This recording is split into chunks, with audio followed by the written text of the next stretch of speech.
जी अस्सलाम वालेकुम रहमतुल्लाहि व बरकातहू। मेरे दोस्तों का दोस्त निसार जवेद हाजिर खिदमत हूँ एनजे ड्रीम टीवी के प्लेटफॉर्म से। दोस्तों बातें बहुत सारी करने वाली है। बात करेंगे पाकिस्तान की और पाकिस्तान के दुश्मनों की। दोस्तों पाकिस्तान के दुश्मन जज हों, वकील हों, कुछ भी हों, उनके उनमें कुछ चीजें कॉमन है। वो कॉमन इस तरह है कि जो वो खुद करते हैं वही दूसरों पे इल्जाम लगाते हैं। और जब उनके पास जज अगर होंगे, वकील हों, वकला होंगे, उनके पास जब पहले केस आए तो वो और फैसले होंगे, दोबारा वही केस आए तो और फैसले होंगे। उन्होंने ठानी हुई है, उनके लीडर ने भी और उन्होंने भी, और उनके थिंक टैंक जो पीछे से बताते हैं उन्होंने ठानी हुई है कि आप चांखिए के वो सुन्नत पे चलते हुए जो भी झूठ है वो बोली जाओ, इतना झूठ बोलो, इतना झूठ बोलो कि सच लगने लगे। कोर्ट में हेयरिंग हो रही थी, अतर मिन अल्लाह की मैं कुछ थोड़ी बातें सुन रहा था। जज मैं उसको नहीं मानता, मैं सिर्फ खाली अतर मिन अल्लाह ही कह रहा हूँ। पाकिस्तान के साथ जितनी दुश्मनी उस बंदे ने की है वो आपके सामने है। शहबाज गिल की शक्ल में हो, वो एहतसाब अकबर की शक्ल में हो, वो इस तरह के कितने लोग जो इसने बाहर भगा दिए, ये बंदा जिम्मेदार है। वो सारी उनकी करप्शन का ये बंदा जिम्मेदार है।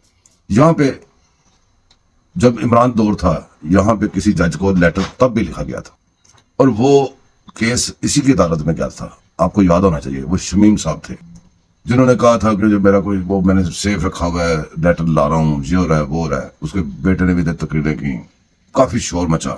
उनको फैज में दौर था, फैज में की वाकया थी, उसको दबा दिया गया। और किसने दबाया? इसी अतर मिन अल्लाह ने। उस वक्त के इसके जब लेटर जज को आता था, उसके बयान आप देखें, गौर करें, और अब के बयान देखें, उनके ऊपर भी गौर करें। इसी तरह इनका लीडर है। जब इमरान दौर था, जब वो पहले इमरान के से पहले दौर था और जो इमरान दौर था, उस वक्त वो कैसे कैदियों को रखता था, क्या बकवास करता था, कैसे मुंह पे हाथ फेरता था और कहता था कि अभी ये कोई जेल है, ये घर नहीं है, ये कोई होटल नहीं है। इस तरह तो हर बंदा जेल में जाकर बैठ जाएगा। जब उसकी खुद की बारी आई, आपको पता है कि जेल की बैरकों की दीवारें तोड़ दी गई उसके लिए। इन्हीं सूरतकारों ने, ये अतर मिन अल्लाह जैसे सूरतकार जो है ना, इन्होंने दीवारें तोड़वा दी। लाजम किया कि इसकी मुलाकातें भी कराओ। पता नहीं कौन सी चीजें, कितनी कितनी जमानतें एक मिनट में दे दें बैठे हुए। मफरूरों को एक सेकंड में उसके ऊपर 50 केस हैं, 60 केस हैं, नो प्रॉब्लम, 10 मिनट में सब जमानत हैं। इन्होंने पाकिस्तान की ईंट से ईंट बजा के रख दी है अभी तक, और इल्जाम मसलसल फेंक रहे हैं दूसरी साइड। अब दूसरी साइड पे जब वो जो दूसरी साइड वाले हैं, वो जब ये हरकत करते हैं तो इनके हरकत में जो जवाब उनको देने पड़ते हैं, उनको वो इंटरफेरेंस का नाम दे देते हैं। भाई जब आपने उनको इंटरफेरेंस का नाम देना है, उनकी कोई आपने धमकी की बात करनी है, उनके किसी लेटर की बात करनी है, उनके किसी और बात की बात, किसी प्रेशर की बात करनी है, पहले अपना किरदार ठीक करो, अपने फैसले ठीक करो। जितने जजेस ने अभी नारे लगाए हैं आपके सामने हैं, वो सारे जजेस जो है उनके फैसले निकालने हैं पिछले साल के, पिछले पूरे साल से वो क्या कर रहे हैं, अभी तक वो क्या कर रहे हैं। ये सारा ड्रामा करने के बाद भी उन्होंने फैसले किए हैं, वो भी देख लें। पहले तो उनको उनके फैसले पढ़ के उनको उसके मिसकंडक्ट में उनको छुट्टी करनी चाहिए जजेस की। ये बाकी बातें बाद की हैं कि क्या हुआ क्या नहीं हुआ। पहले तो वो खुद एहतसाबी करें और अपने आप को कौम के सामने पेश करें, झूठ ना बोले। ये सारी बातें जो अब हो रहे हैं ना, आप, ये तब हो रही थी जब इमरान बैठा था और फैज हमीद दंदराता फिर रहा था और बाजवा ऊपर बैठा हुआ था। संगीन गद्दार मुशर्रफ वाली स्टोरी आपको याद होगी।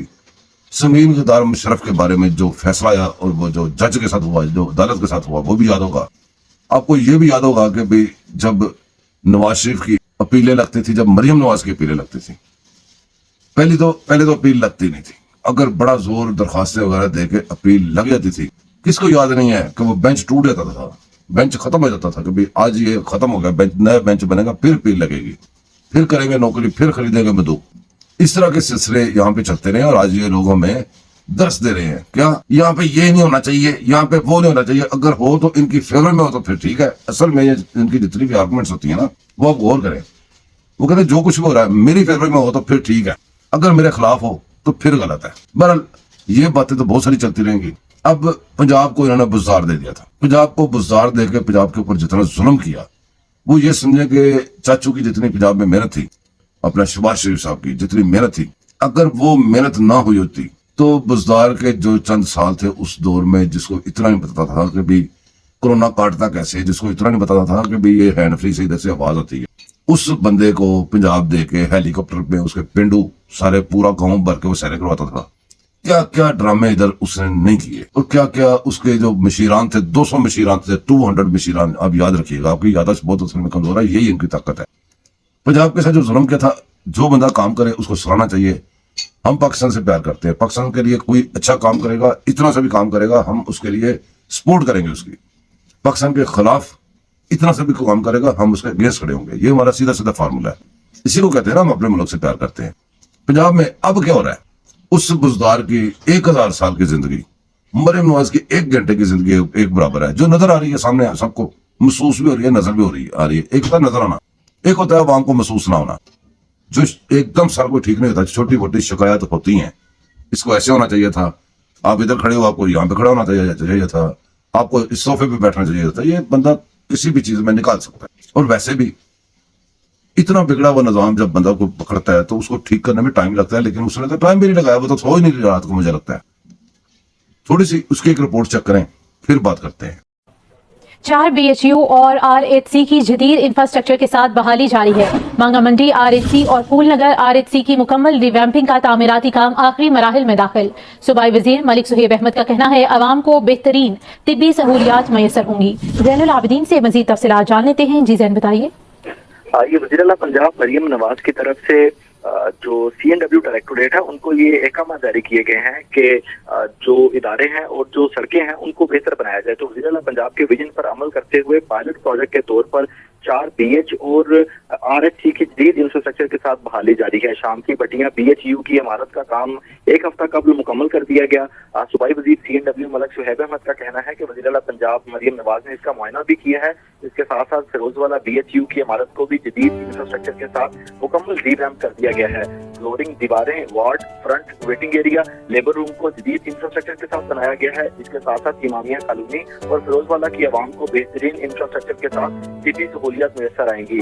صوبائی وزیر کی طرف سے یہ بتایا گیا کہ مانگا منڈی RHC اور پھول نگر RHC کی مکمل ری ویمپنگ کا تعمیراتی کام آخری مراحل میں داخل ہو چکا ہے. مانگا منڈی RHC کے انفراسٹرکچر کو مکمل کرنے کے لیے IDAP اور CNW کی ٹیمیں دن رات کام کریں گے. ٹھیک ہے زین، بہت شکریہ. جی تو دوستو، مریم نواز کے کام آپ نے دیکھ لیے پنجاب میں. اب پنجاب کو بزدار دینے والوں کے کام، جو سوشل میڈیا کے اوپر جتنے یوتھی ہے، جتنے لوگ بیٹھ کے والٹن ایئرپورٹ کے لیے بکواسیات کر رہے ہیں، پوسٹیں بنا رہے ہیں، اور اس سوشل میڈیا پہ پتہ نہیں کیا کیا لاجک سکھا رہے ہیں والٹن ایئرپورٹ کی. والٹن ایئرپورٹ کی سٹوری میں آپ کو سناتا ہوں. انہی یوتھیوں کے پیغمبر، ان یوتھیوں کے بھگوان، ان یوتھیوں کے ابو، ان یوتھیوں کے سب کچھ، یوتھیوں کے مسٹر پرفیکٹ کی زبانی سنیں. یہ اکنامک ہب بن سکتا ہے کیونکہ یہ پھر اوپر جا سکیں گے. تو اس سے 2 فائدے ہوں گے.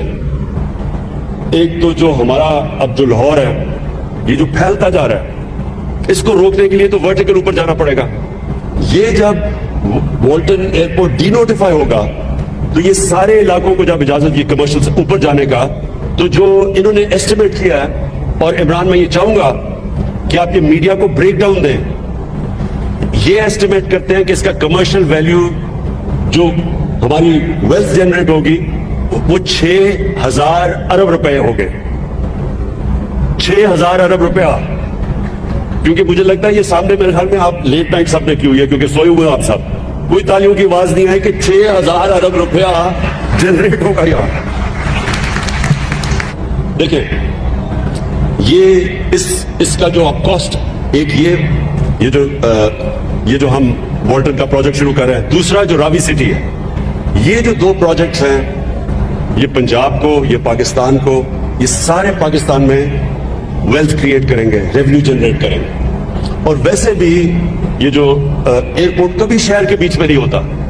یہ بڑا 3-4 کریش ہوئے ہیں پچھلے چند سالوں کے اندر جب ایئرپورٹ اور فلائنگ کلب شہر کے اندر نہیں ہوتا. ان کے لیے ہم نے ایک اور جگہ دے دی ہے اور اس کی بھی اس پہ انشاءاللہ بھی کنسٹرکشن شروع ہو جائے گی تاکہ یہ آلٹرنیٹ شہر سے باہر چلا جائے اور اس کو پھر ہم پوری طرح کمرشل سینٹر بنائیں. میرے دوستوں، باتیں کرنی بہت آسان ہے، کام کرنا بہت مشکل ہوتا ہے. آپ کی یادداشت اتنی کمزور ہے کہ آپ خود بھول جاتے ہیں وہ کیا کرتے ہیں، کیا آج کہہ رہے ہیں، کل کیا کہہ رہے ہیں، آپ خود بھول جاتے ہیں. آپ کی کمزور یادداشت ان کی یہ طاقت ہے.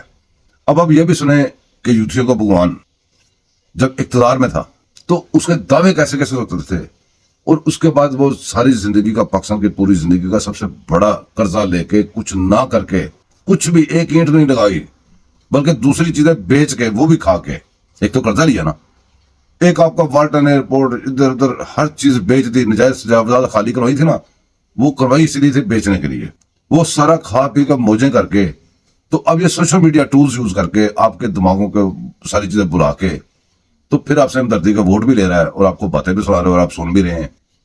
ये जरा इसकी करतूतें सुने जो पहले करता रहा है। मैं इन हुक्मरानों को देखता हूं, कभी सऊदी अरेबिया जाके हाथ फैला के बैठे हैं। आपको खुशखबरी सुनाता हूं, हमें एक जबरदस्त पैकेज मिल गया सऊदी अरेबिया से, उनका शुक्रिया अदा करते हैं। एक ऐसा पाकिस्तान जिधर हम कभी किसी के सामने हाथ नहीं फैलाएंगे।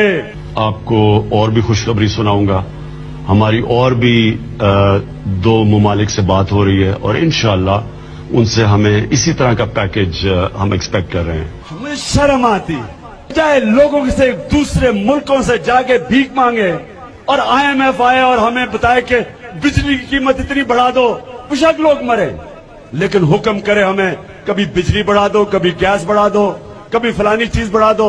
आपको खुशखबरी सुनाता हूं, अब हमें उम्मीद ये है कि IMF से हम जब कर्जा लेंगे भी तो वो हमें इतना ज्यादा हमारे पर बोझ नहीं पड़ेगा। मुझे शर्म आती है पाकिस्तानियों, क्योंकि ये मुल्क वो होना चाहिए जो नया पाकिस्तान मैं देखता हूं, उसके अंदर इंशाअल्लाह हम इमदाद करेंगे गरीब मुल्कों की, हम उनको पैसे देंगे, हम हिंदुस्तान की गरीबों की मदद करेंगे।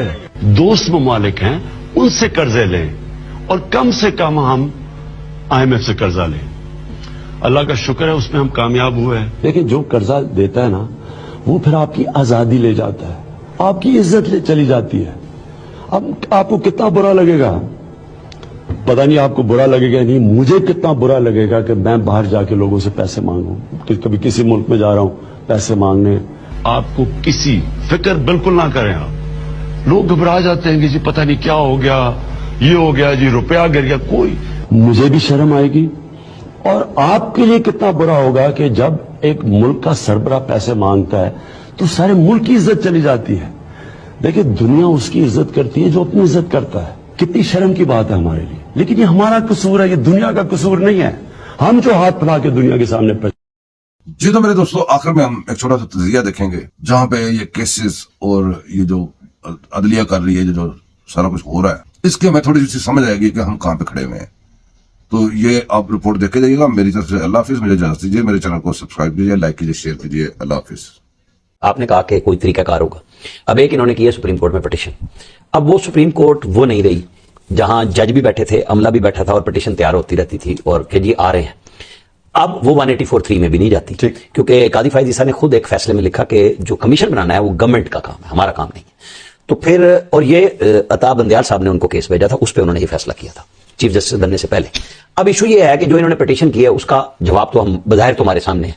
इनकलाब आ जाए, कुछ और हो जाए तो जी ठीक है जी, क्योंकि एक दफा गवर्नमेंट ने बनाया 2014 में कमीशन, उसके नतीजे में क्या इन्होंने धांधली की किरदार खत्म कर दी थी। या तो कह देते कि जी चूंकि हमने किया था, वो 35-55 वाला जमाना था और वो 4 हल्कों वाला था। अगर उस वक्त ये मान जाते तो शायद आज इनकी उस बात में लोग ज्यादा यकीन करते कि जी हाँ, फिर आप चूंकि उस वक्त मान गए थे तो आज आप फिर मुतालबा कर रहे हैं। ये तो जब भी मैं गवर्नमेंट से बाहर हूं तो ये मेरा मुतालबा है। अब जो बात है गवर्नेंस की, मैं तो बड़ा क्लियर हूं जी इस मामले पे कि खान साहब को रिलीफ अदलिया ने पहले भी बेपनाह दिया है, अब भी मिल रहा है, इस सेंस में कि सजाएं 3 अगर इकट्ठी मिली। बयानिया थी है कि इमरान खान को तो फारिग किया, कौन सा उनको अगर 3 सजाएं, सारा वोट उसका ही मिला है जो 3 सजाएं एकदम हो गई, ठीक है, वो वोट मिला। और अब अपीलें जहां वो तो कैसे मतलब ये 2-2 साल नहीं लगते थे केस अपील, यहां मेरिट पे डिसाइड होने जा रहा है साइफर केस। यानी स्टेट का बयानिया 9 मई का कहीं रह गया और साइफर का केस अलग से डिसाइड होने जा रहा है, जो आज हाईकोर्ट की मैंने प्रोसीडिंग देखी है। वो तो अब ये नहीं हो रहा, पहले था सजा रिलीफ नहीं है, नहीं, लेकिन इनको फायदा हुआ, तो हुआ। और जमानतें जितनी हुई, जितनी भी जमानतें खान साहब की फकीदुल मिसाल में, पर्चे भी हुए, जमानतें भी हुई। अब असल इशू ये है कि जो बात अवाम की है और मसला हल करना है, जो आपने कहा कि असेंबली में लड़ने गए हैं, उस पार्लियामेंट में ही बैठना पड़ेगा। वहीं बैठ के आइंदा के किसी इलेक्शन को अगर आपने ठीक करना, देखे ना 13 में कहा जी आरओ का इलेक्शन है, 18 में कहा जी कि ये आरटीएस का इलेक्शन है, आज दूसरा कि जी ये 9 फरवरी का इलेक्शन है। हम यही बताते रहेंगे लोगों को कि जी हम इस तरह का इलेक्शन कराते हैं? तो जब सबने डज खा ली है तो फिर इन सबको ही बैठना पड़ेगा कि जी आप कोई ऐसा सिस्टम बना लें अपना कि जी ना अदलिया आए, ना फौज आए, ना सिविल ब्यूरोक्रेसी आए, ना मीडिया के टाइकून्स आए, जो फैसले कर लें कि हमने बहस इस तरह की गंदी करा देनी है।